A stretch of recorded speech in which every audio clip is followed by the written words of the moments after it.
ସରିଗଲା ଆଉ ଆସିବ ନାହିଁ ସୁଭଦ୍ରା ଯୋଜନାର କିସ୍ତି ଟଙ୍କା। ଯେଉଁମାନେ ପାଇଲେ ତ ପାଇଲେ, ଯେଉଁମାନେ ପାଇଲେ ନାହିଁ, ଯେଉଁମାନେ ଦୁଇଟି କିସ୍ତି ପାଇଛନ୍ତି ତ ସେମାନଙ୍କୁ ଗୋଟେ ତୃତୀୟ କିସ୍ତି ଆସିଲା ନାହିଁ। ଯେଉଁମାନେ ତିନୋଟି କିସ୍ତି ପାଇନଥିଲେ ତ ଏ ତୃତୀୟ କିସ୍ତିରେ ମିଳିବା କଥା ଏକାଥରକରେ 15,000 ଟଙ୍କା, ତ ସେମାନଙ୍କୁ ବି ଆଉ ମିଳିବ ନାହିଁ। ତ ଦେଖନ୍ତୁ ଯେଉଁମାନଙ୍କର ଆସିନାହିଁ ତ ଏମିତି ଭାବୁଛନ୍ତି ଆପଣମାନଙ୍କୁ ଆଉ ମିଳିବନି, ଚାଲନ୍ତୁ ମୁଁ ଆପଣମାନଙ୍କୁ ପୁରା ଲାଇଭ୍ ଅପଡ଼େଟ୍ ଦେଖାଇ ଦେଉଛି। ତ ଆପଣମାନଙ୍କ ଆକାଉଣ୍ଟକୁ ଆଉ ଆସିବ ନା ନାହିଁ।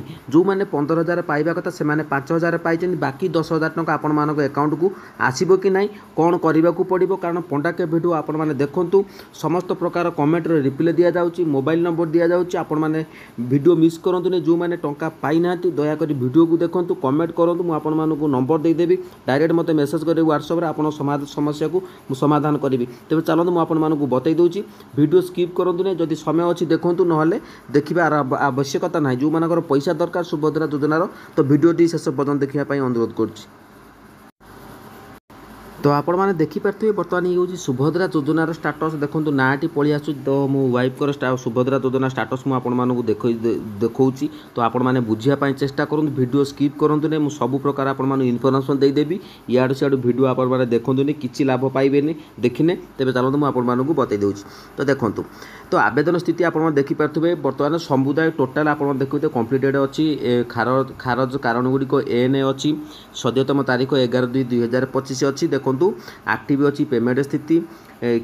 ପ୍ରଥମ କିସ୍ତି ଦେଖନ୍ତୁ, ପ୍ରଥମ କିସ୍ତି ଆସିଛି ମୋର ଏୟାରଟେଲ୍ ପେମେଣ୍ଟ ବ୍ୟାଙ୍କ ଥିଲା। ସେକେଣ୍ଡ କିସ୍ତି ମଧ୍ୟ ଆସିଛି। ତ ଯେଉଁମାନେ 15,000 ପାଇନାହାନ୍ତି ଦେଖନ୍ତୁ, ଯେଉଁମାନେ 15,000 ପାଇଲେ ତାଙ୍କର ଏପର୍ଯ୍ୟନ୍ତ ଷ୍ଟାଟସ୍ରେ ଶୋ କରୁନି।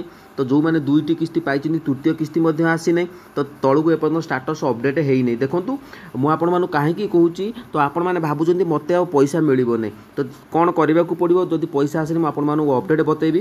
ତ ଏଇଠି ଆପଣମାନେ ଦେଖିନିଅନ୍ତୁ, ଫାଷ୍ଟ କିସ୍ତି ସେକେଣ୍ଡ କିସ୍ତି ଆସିଛି, ଥାର୍ଡ଼ ନମ୍ବର କିସ୍ତି ଷ୍ଟାଟସ୍ ଆପଣମାନଙ୍କ ଶୋ କରୁନି। ତ ଦେଖନ୍ତୁ ଏଇଠି ଗୋଟେ କଥା ବୁଝନ୍ତୁ, ତ ଆପଣମାନଙ୍କର ଷ୍ଟାଟସ୍ ବର୍ତ୍ତମାନ ଦେଖନ୍ତୁ, ଯେତେବେଳେ ସରକାର ପଇସା ଦେଇଛନ୍ତି ତ ସେତେବେଳେ ଆପଣମାନଙ୍କର ଷ୍ଟାଟସ୍ ଭେରିଫିକେସନ୍ ହେଉଛି, ଚେକିଂ ହେଉଛି।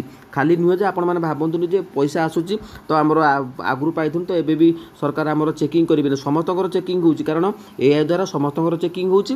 ତ ଦେଖନ୍ତୁ ଯେଉଁମାନେ ଭାବୁଛନ୍ତି ଆମର ପଇସା ଆସିନି ତ ଖାରଜ କାରଣ ଗୁଡ଼ିକ ଆପଣମାନଙ୍କର ଏନ୍ ଅଛି। ତ ଏନ୍ ଥିବ ତ ଆପଣମାନଙ୍କର ରିଜେକ୍ଟେଡ଼୍ ହେଇନି, ପଇସା ଆସିନି। ଦେଖନ୍ତୁ ମୁଁ ଆପଣମାନଙ୍କୁ ତାହାର କାରଣ ଗୁଡ଼ିକ ମୁଁ ଆପଣମାନଙ୍କୁ ବତାଇ ଦେବି। ତ ଦେଖନ୍ତୁ ଫାଷ୍ଟ ସେକେଣ୍ଡ ଥାର୍ଡ଼ ଆପଣମାନଙ୍କର ମିଳିଯାଇଛି, କିନ୍ତୁ 3 ନମ୍ବର ମିଳିନି। କିନ୍ତୁ କିଛି ହିତାଧିକାରୀ ଅଛନ୍ତି ଦୁଇଟି କିସ୍ତି ମିଳିଛି ବା ତିନୋଟି କିସ୍ତି ମିଳିନି। ଏକାଥରକରେ 5,000 ଟଙ୍କା ଆସିଲା, 15,000 ଆସିଲେନି।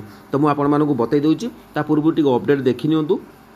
ତ ଦେଖନ୍ତୁ ଆପଣମାନେ ମୋର ଇଏ ହେଉଛି ଟ୍ୱିଟର ଆକାଉଣ୍ଟ ମାମାଲି ପଣ୍ଡା। ତ ଦେଖନ୍ତୁ ପ୍ଲିଜ୍ ରିସଲ୍ଭ ଦି ଇସ୍ୟୁ। ତ ମୁଁ ସବୁ କାରଣ ଗୁଡ଼ିକ ବତାଇଦେବି, ଆପଣମାନେ କେମିତି ସମାଧାନ କରିବେ। ଯଦି ପଇସା ଆସିନି 15,000 ଟଙ୍କା ପାଇନାହାନ୍ତି, 5,000 ପାଇଛନ୍ତି, ଯେଉଁମାନଙ୍କୁ ଦୁଇଟି କିସ୍ତି ଆସିଛି ଗୋଟେ କିସ୍ତି ପାଇନାହାନ୍ତି, ମୁଁ ଆପଣମାନଙ୍କୁ ସବୁ କିଛି ଅପଡ଼େଟ୍ ବତାଇ ଦେଉଛି। ତ ଦେଖନ୍ତୁ ମୁଁ ଲେଖିଛି ଯେ ମୁଁ ଜଣେ ୟୁଟ୍ୟୁବର, ମୁଁ ସୁଭଦ୍ରା ଯୋଜନାରେ ଭିଡ଼ିଓ ଅପଲୋଡ଼ କରେ। ମୋ ଚ୍ୟାନେଲ୍ ନାଁଟି ମେନସନ୍ କରିଛି। ଅନେକ ସୁଭଦ୍ରା ହିତାଧିକାରୀ ଅଛନ୍ତି ଯେଉଁମାନଙ୍କର ତିନୋଟି କିସ୍ତିର ଟଙ୍କା 15,000 ଆସିବା କଥା 5,000 ଆସିଛି। ଆଉ କିଛି ହିତାଧିକାରୀ ପୂର୍ବରୁ ଦୁଇଟି କିସ୍ତି ଆସିଛି କିନ୍ତୁ ଥାର୍ଡ଼ କିସ୍ତି ଆସୁନି। ଦୟାକରି ଏ ଯେଉଁ ସମସ୍ୟାକୁ ତୁରନ୍ତ ସମାଧାନ କରାଯାଉ। ତ ଦେଖନ୍ତୁ ଏଠି ଆପଣମାନେ ଦେଖନ୍ତୁ ସିଏମ୍ ଓଡ଼ିଶା ଦେଖନ୍ତୁ ବର୍ତ୍ତମାନ ମେସେଜ୍ ମଧ୍ୟ ସେମାନେ ଦେଖି ସାରିଲେଣି। ତ ଆପଣମାନଙ୍କୁ ମୁଁ କହି ରଖୁଛି, ତ କୌଣସି ଦେଖନ୍ତୁ ୟୁଟ୍ୟୁବର ଯେଉଁ ୟୁଟ୍ୟୁବର ମାନେ ପକାଉଛନ୍ତି ଭିଡ଼ିଓ, ସେମାନେ ଖାଲି ଭିଡ଼ିଓ ଅପଲୋଡ଼ କରୁଛନ୍ତି। କିନ୍ତୁ ଦେଖନ୍ତୁ ମୁଁ ପ୍ରତ୍ୟେକଟି ମୋ ୟୁଟ୍ୟୁବ ମୋ ଏକ୍ସ ଟ୍ୱିଟର ଆକାଉଣ୍ଟକୁ ଯିବେ, ତ ସେଠି ମୁଁ ଅନେକ କିଛି ସମସ୍ୟା ମଧ୍ୟ ସମାଧାନ କଲେଣି ଟ୍ୱିଟର ମାଧ୍ୟମରେ। ତ ଓପିଟି ଆଉଟ୍ ଇନ୍ ହେଇଥିଲା, ସେ ଓପିଟି ଆଉଟ୍ ହେଇଥିଲା, ସେ ସବୁରେ ମଧ୍ୟ ମୁଁ ଟ୍ୱିଟ୍ କରିଥିଲି। ତ ଆପଣମାନେ ଦେଖିକି ଦେଖନ୍ତୁ, ତ ଯାଇକି ମୋତେ ମୋ ଟ୍ୱିଟର ଆକାଉଣ୍ଟକୁ ଫଲୋ କରନ୍ତୁ। ତାପରେ ଆପଣମାନଙ୍କୁ ମୁଁ ବତାଇ ଦେଉଛି ଆପଣମାନଙ୍କର 15,000 ଟଙ୍କା ଆସିନି, ତ ଆପଣମାନେ 5,000 ଆସିଛି। ନେକ୍ସଟ ଆଉ 10,000 ଆସିବ କି ନାହିଁ, ତା ବାଦ ଆପଣମାନେ ଯେଉଁମାନେ ପାଇଛନ୍ତି ଦୁଇଟି କିସ୍ତି ଆଉ ଥାର୍ଡ଼ କିସ୍ତି ଆସିନି, ତ ସେମାନଙ୍କୁ କ'ଣ କରିବାକୁ ପଡ଼ିବ ମୁଁ ଏବେ ଅପଡ଼େଟ୍ ଆପଣମାନଙ୍କର ବତାଇ ଦେଉଛି।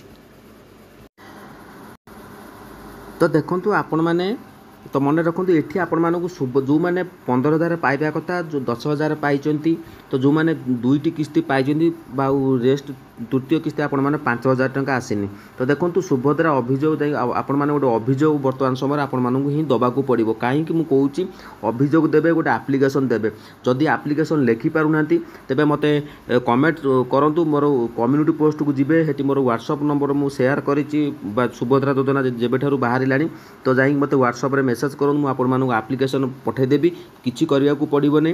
ତ ଆପଣମାନେ PDF ମଧ୍ୟ କରିପାରିବେନି, ଯେଉଁମାନେ ଜାଣିଛନ୍ତି ସେମାନେ କରନ୍ତୁ, ଯେଉଁମାନେ PDF ଫାଇଲ୍ କରିପାରିବେ पारिबिनी तो से मते व्हाट्सएप रे मेसेज कले मु आपण मानकु पीडीएफ पठाइदेवी तो आपण माने आराम से अभियोगटे करेंगे ता बाद आपण मैंने भावुँ आमको आउ मिलनी तो मुझे चलते मुझे आपण मानक बतई दूसरी तो मिलनी तो आपण मैंने कहीं मिलनी तो आपण मैंने कारण भावुँ तो 2 दिन है पर्यटन पैसा मिलूनी कहीं मिलनी तो मिल कि ना 100% मुझे आपण मानक बतई दूसरी। तो देखो ये आपण मैंने देखिपारे आपण मानकर स्टाटस जिते सरकार पैसा दौरान तो देखो खारज कारण गुड़िक आपण मैंने एपर्तन रिजेक्टेड होना कौन से हिताधिकारी रिजेक्टेड होना कारण बर्तमान समय भी स्टाटस आपण मानकर अपडेट होनी तो आपण मैंने भावुथे अपडेट होनी सार कहीं आमको पंडा भाई केमी कहूँ आमर कठिन थी तो देखो बैंक जेहेतु 2 दिन छुट्टी रही बैंक सर्वे डाउन कारण मो पाखक देखो अनेक मेसेज आसूँ व्हाट्सएप रे मोर कौन टेलीग्राम आपण मानक दौनी डायरेक्ट हिताधिकारी सहित मत कॉल कर समस्त कहते आम पाइलु पाइबू कि नहीं देखो मुझे समस्त गोटे कथा कही बर्तमान बैंक सर्वर डाउन रही पूरा तो छुट्टी थिला जेहेतु अनेक किसी बैंक रे आसी ना पैसा तो आपण मैंने सियोर हूँ आपण मानक पैसा आसब तो काली सोमवार अच्छी सोमवार सुधा आपण मैंने अपेक्षा करूँ पैसा निश्चित भाव में आसब कारण आपण मैंने आगु पैसा पाई तो डीबीटी सबू बैंक सामान नौन भूल न तेज आपण मैंने एनपीसीआई जाए चेक करूँ आपण मान डीबीटी ठीक थी तो पैसा आसनी तो देखो सरकार जी भी पैसा दबा कथा जो हिताधिकारी को पैसा अलरेडी दि जाए किंतु सर्वर डाउन रही निश्चित भाव में देखो आज भी मो कती कॉल आसी 4टा सुधा 4टा बेले भी हिताधिकारी अकाउंट को पैसा आसी तो आपण मैंने व्यस्त हूँ जो मानकर आसी नहीं आसब तो आपण मैंने माने खामिका लेकिन बसीजे मोर पंडा भाई कहीदे आसब तो आम अपेक्षा कर आपण मानक अभियोग करने को पड़ो अभियोग कलापर जदि आपण मैंने अभियोग कर मत व्हाट्सएप नंबर देकी कम्युनिटी पोस्ट को जी मोर व्हाट्सएप नंबर अच्छी तो सेठी मत कंटाक्ट कले मुझे पीडीएफ सब हेल्प कर पंडा भाई किंतु आपण मैंने वीडियो देखुना बहुत दुख लगुच आपण केते सुविधा दूसरी कमेंट रिप्लाई दूसरी तथापि आपण मैंने वीडियो देखुना मन रखु जो मैंने मो वीडियो देखी से मैंने सतर ही आपण मैंने कमेंट देखिए जो मैंने मो द्वारा किसी उपकृत होती अनेक भाई भौणी उपकृत होती तो से धन्यवाद दूसरी से मो वीडियो रेगुलर देखुं तो आपण मैंने देखूँ निश्चित भाव में उपकृत हे तो निश्चित भाव में मुझे ट्वीट करी तार खूब शीघ्र आप रिजल्ट पाइबे मुझे आपण लाइव अपडेट आगू देखी पारि जेहेतु आज मुझे बर्तमान समय ट्वीट करी तो आपण मैंने जाकि ट्विटर अकाउंट मत फॉलो करूँ जोटा मुझे ट्वीट करी से शेयर करूँ निश्चित भाव में आपण मैंने बेनिफिट पाइबे तो आपण मैंने अपेक्षा करूँ काली भी आपण अकाउंट को पैसा आसीथिबो तो इयाड़ से आपण मैंने भ्रमित हुंतुनी तो आपण मैंने चिंता करंतुनी आपण मानक 100% पैसा मिलिबो तो यह थिला अपडेट या व्यतीत कौन समाधान बाट ना तो जो प्रोसेस मुझे आपण मानक कहली से प्रोसेस जाकि आपण मैंने करंतु निश्चित भाव में आपण मानकर पैसा आसीजिवो जो माने 2टी किस्ती आसी आ गोटे किस्ती आसीनी तो आपण मैंने निश्चित भाव में आपण मैंने अपेक्षा करूँ आपण मानक अकाउंट को क्रेडिट हम। जय जगन्नाथ।